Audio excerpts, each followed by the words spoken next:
Hello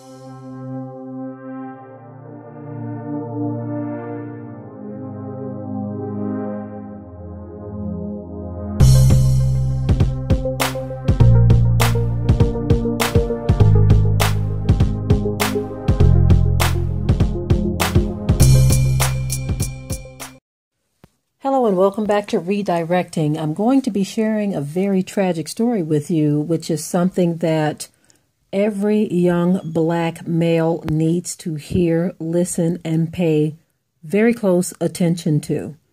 You need to pay very close attention to. This is a case that is so tragic that I almost have no words for it, and when I say I have no words, I don't mean literally, because there is so much that I can say about this because I've said it before. I even shared a case, or should I say a scenario, to where my son was asked if he could take a white female co-worker home. He works the late shift and he gets off, after midnight. And depending on if they do overtime, it could be even later. But he was asked to take a young white female home by an older white female coworker. And he opted out. He said no, The same young lady was pointed out by a white male who asked my son if he thought she was attractive. And he basically just pulled back from that as well and said, look, man, I'm talking to somebody, I'm dating someone, so I don't have any comment on that. So in my opinion, it seems like the stage was being set for something that it should not have been set for. Okay. So when I hear cases like this, I definitely feel like it's something that needs to be talked about, and the light needs to be shed on this, because things are happening that are ruining young men's lives. And they have got to understand, listen to the voice of reason, whether it's your parents, your sisters, your friends, your cousins, aunts, me. Listen to people who are trying to tell you what the heck is happening in this world right now. What I'm talking about is the case of Albert N. Wilson. Okay, his case sounds like something out of an episode of Law and Order, SVU. Wilson is a former University of Kansas student. He attended a bar with a friend and met a girl who was visiting a family member who attended KU. The two were underage and under the influence when they left the bar to go back to Wilson's apartment. What happened next has changed both of their lives, leaving Wilson with a sentence of over 12 years in prison for rape, despite the notion that the two didn't even have sex. Lawrence Journal World reports Wilson was given the sentence on Wednesday, April 3rd, in addition to a lifetime of probation and a mandatory sex offender title for the events that transpired in September 2016. Wilson, who was 20 at the time, met the then 17-year-old girl at popular college spot Jayhawk Cafe. While Wilson used a friend's ID to get into the bar, the young woman and her cousin, who attended KU, weren't carded. Both parties agreed that they met while heading to the dance floor, weirdly titled the Boom Boom Room, and danced with one another. Wilson allegedly lifted up the girl's skirt and touched her while they kissed. Shortly after, Wilson invited the girl back to his place, which was walking distance from the bar.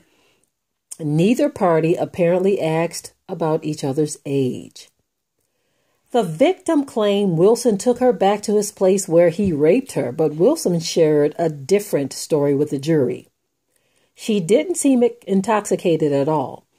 Wilson said, as he claimed, the two kissed and engaged in other sex acts, but never had sexual intercourse. Kansas Bureau of Investigation scientists testified that Wilson's DNA was found on the girl's chest, where she said he kissed her, but no seminal fluid or DNA was found. Swabs were collected from the girl the day after the incident from a nurse at a local hospital. Photos of bruises were also taken on her inner thigh. During the trial, Wilson maintained his innocence and explained why he initially claimed he didn't remember what happened at his apartment. I don't know how he explains this, but I come from a different background than you, ma'am, said Wilson, who is black, to Judge Sally Pokorny, who is white. I just felt like the police were against me at that point. Wilson's court-appointed attorney, Forrest Laurie, stated that the former student wasn't the man he was painted to be in the trial.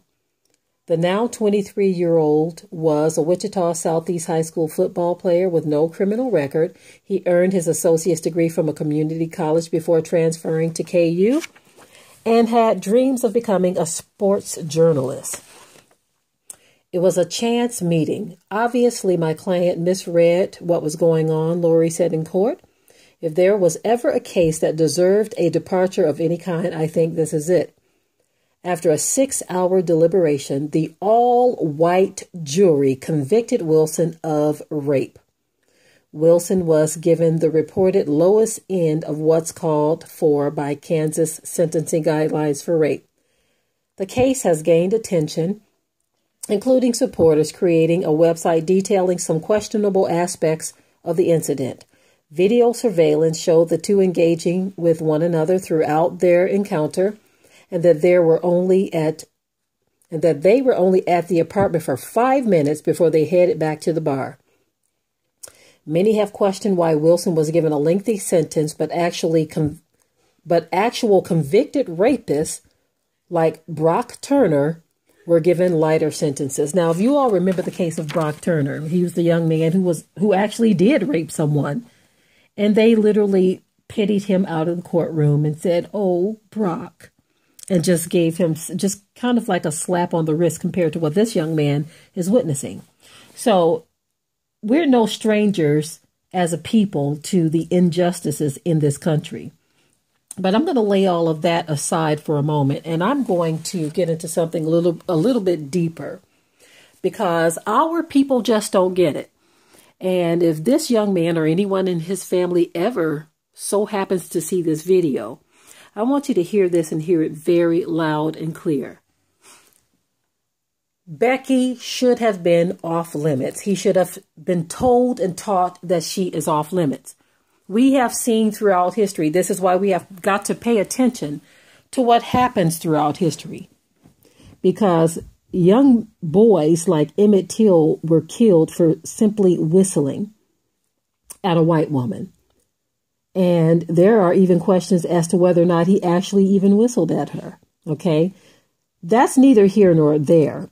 The way in which he was killed so brutally was not warranted, even if he did whistle at her.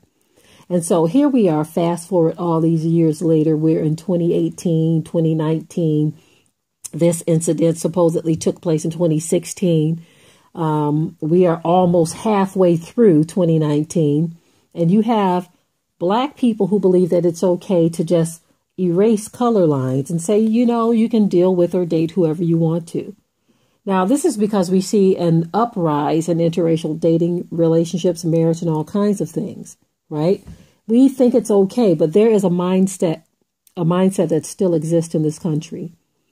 And so this is why this young woman, she had her good time on the party floor, dancing with this young black man. There on the dance floor, and no doubt, and I'm just going to keep it real in this video, if he lifted up her skirt and they're all hugged up and on the dance floor, what have you, he was probably pressed all up against her. He probably had a hard on and got a little bit beside himself and excited. And don't think for 1 minute that Becky wasn't excited too. This is how things work and operate in this world. But they know that they have a card that they can play. They know that all they have to do is say the word, and that is it. Now, he's 20 years old at the time. She's 17. So they can say, look, statutory rape. Although I didn't see anything about statutory rape in this. They just said straight out, flat out rape.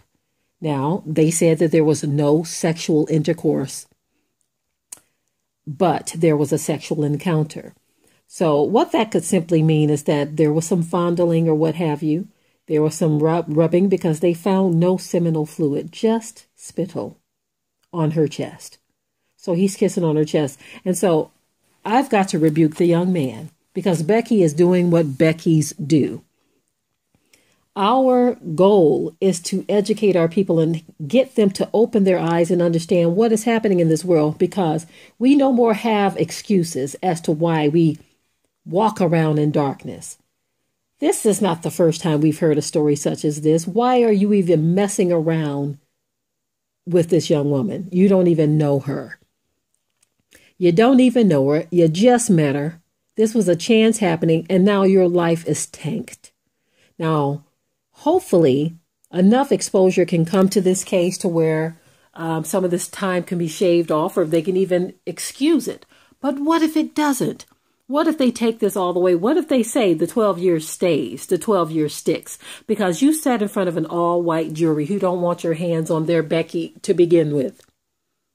And so, young black men, listen. You've got to understand that that is a game that you cannot play with your life. This young woman knows that she wasn't raped, but she knows that all she has to do is say that she was, and that's all an all-white jury needs to hear. They don't want you with their young girls. They don't want it. So why do you risk your life and liberty for just a 5-minute, or should I say it wasn't 5 minutes. They said it was only 5 minutes at the apartment. Okay. For just a quick flipping of fun with someone you don't even know. Kissing on her, rubbing on her, bodies all rubbed up together. You left your DNA on her through spit, not through seminal fluid, but they don't care. 12 years. And then we complain why the Brock Turners of the world get a slap on the wrist. It is what it is. We've seen that. We've seen that there is no fairness. So why do we continue to push the envelope? Why do we continue to not talk to our young people? I actually know black people who have schooled their children on not marrying or dating their own. We know people personally who told their children do not date or marry other black people. They told their children to date and marry white people or people of other races. Personally, we know people. And so for us to be such enemies against our own selves, and we don't see that when you play around in areas that you're not supposed to play around in, this is what happens. This young man's life is ruined because Becky told a lie. Was kissing on her worth it? No, it was not. Was it that tempting? Was the temptation that great? First of all, this little 3-year time thing that they have between them, him being 20, she being 17, she's no child. In ancient times, you were not a child when you were 17. First of all, they didn't even call it 17. Western culture created this middle age of teenage. When I say middle age, I'm talking about this in between childhood and adulthood. They call it teenage. They created this stage, and they created a catastrophe when they did it. This was something that was going to catapult people, this future generation, this now generation, into perpetual childhood. Because they feel like, I'm not a kid, I'm not an adult, I'm a teen. There was no such thing in biblical times. You were either a child or a young adult. And so because they've created this in-between stage of teenage or puberty and all of this, it has created confusion. And thus you have people who enter into perpetual childhood. They stay stuck in the teenage years. And so you have someone 17 years old, this young woman, cozying up and bodying up with a 20-year-old who's only 3 years older than her. Now, mind you, my husband is almost 10 years older than me, you see, and we are perfectly okay with that. So there's no innocence in this 17-year-old girl. People want to try to pretend. This is why when I hear some of the people who came out against R. Kelly, now I'm in no way defending this freak of nature, okay? Because there are things that he have done that are completely unexcusable. But when I hear girls 16 and 17 pretending like they were taken advantage of, it's like, miss me with all of that, because there is a culture that has been created among young people of all races, not just white or not just black, but of all races. There is a culture that has been created to where they want to play the system just like this young woman is doing. She's 17. She wants to pretend like she was innocent, like something happened to her that didn't. The same happened in the case of R. Kelly, where some of these young women were there because they wanted to be. They were enjoying the ride. They were having fun. They were being wined and dined and handled and sexed and all this kind of stuff. And they knew fully what was going on. They were not some 10-year-old innocent child. 16, 17 years old, you know exactly what your body parts are for, what his are for. You know where what they do and where they go. So all of this pretense of innocence from these young people, this girl, 17 years old, pretending like something happened that she didn't want to happen. This is all a game that they play that's been created by this wicked society who perpetuates all these things. And then they swoop in like the law to iron it all out. And they put their all-white jury in front of this case here, and they send this young man up the river for 12 years, while at the same time giving a lollipop to Brock Turner.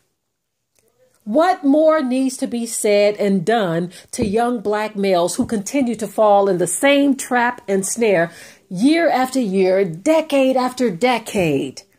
What is the problem? We are not teaching our children. You have our people who want mixed grandchildren. I've heard black people say, I want my son or my daughter to have children with people of other races so that I can have some pretty grandbabies. You want an exotic grandbaby, so you put your child in this mindset by not even teaching them the rules of engagement in this country, and then you are shocked when this is the outcome. We have got to do better by ourselves. We are so out of touch with reality as a people that we set our own children up for failure. Now, it's one thing if you teach them and you tell them and you show them, but they decide to go off on their own. That's when you cut the cord and you say, look, you're on your own. If you go out there and you do things, you go out there and you rob a bank, don't call me, okay? You go out there and you get caught up with a Becky like this after I done told you how they are, don't even bother to call me when you get caught up. You go out here, you decide to drive drunk and something happens and you hurt someone.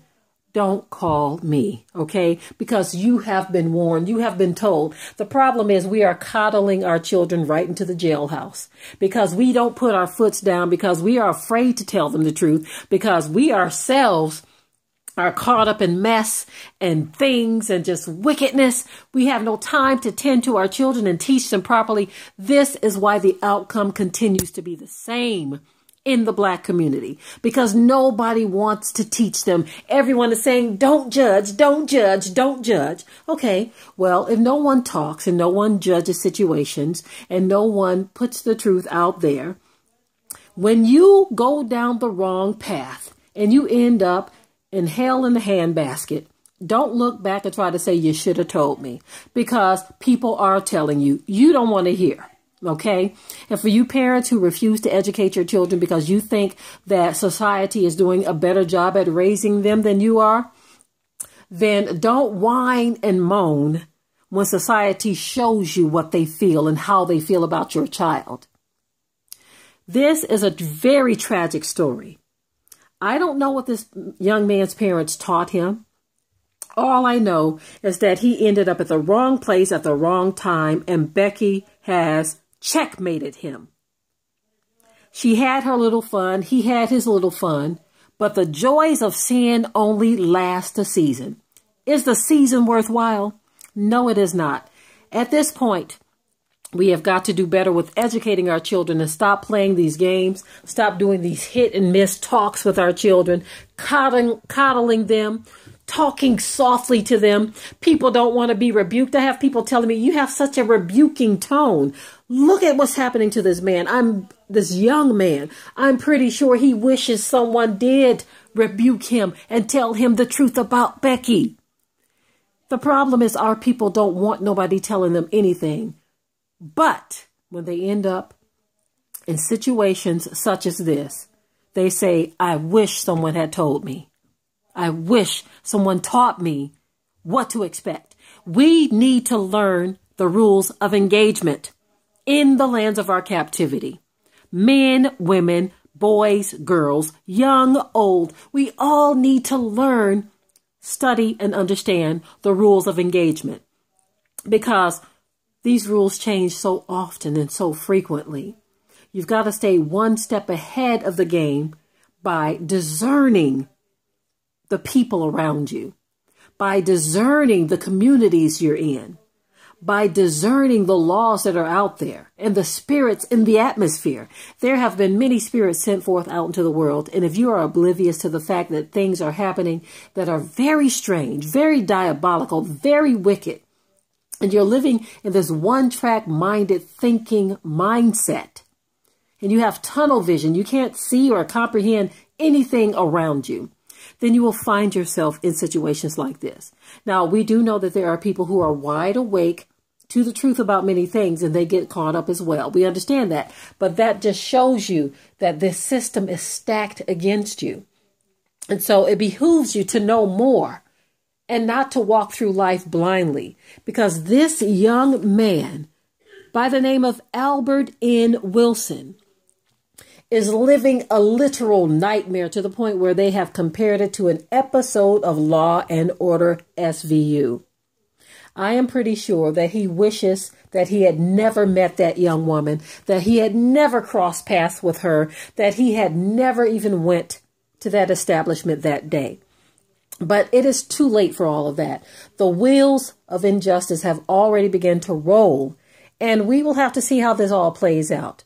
If it gets enough stir, if it gets enough attention, maybe something can be done about this. But as you see, this all-white jury has convicted this young man of rape for simply kissing this white girl. Enough said. I'm out of here, family.